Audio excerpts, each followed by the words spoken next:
Kalau Indra dibelikan mobil mewah. Kalau dana koruptor, ini beberapa kejadian dilarikannya ke luar negeri. Kalau Indra ini masih lokalan gitu. Paling mentok yang agak susah sekarang karena pencucian uangnya masuk ke kripto. Ya, kalau kripto ini negara bingung. Kalau udah dibelikan kripto, Bitcoin, Ethereum misalnya, ini disitanya gimana caranya? Menyita Bitcoin itu gimana itu? Coba. Itu susah. Tapi kalau koruptor, dia udah lebih canggih. Dana itu bisa sampai ke Panama, sampai ke Bahama, sampai ke negara-negara yang disebut tax haven atau surga pajak. Nah, di situ udah beda lagi tuh. Itu agak susah. Makanya kalau kita lihat koruptor dan investasi ilegal bisa lebih susah pemberantasan koruptor. Karena kalau diikuti aliran uangnya sudah beredar ke banyak aset di internasional.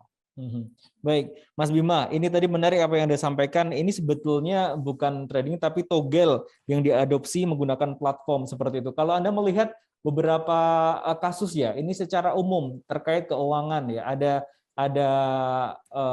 pinjaman online seperti itu, pinjol yang baru, yang banyak sekali memakan korban, bahkan tidak sedikit orang yang akhirnya mengakhiri hidup karena terjerat oleh pinjaman online. Kemudian muncul juga seperti ini, binary option ini. Anda melihatnya seperti apa? Apakah kurang sosialisasi kepada masyarakat atau dari pemerintah sendiri ini kurang begitu ini memberikan penjelasan yang baik kepada masyarakat?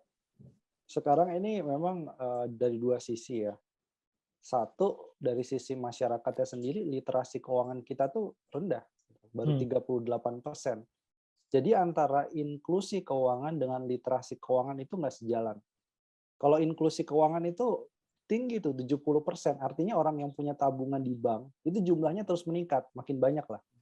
Tapi paham nggak dia nabung itu buat apa?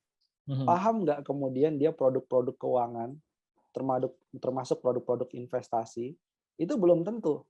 Jadi orang yang nabung di bank, itu belum tentu memiliki literasi keuangan yang baik. Nah, itu fakta di Indonesia.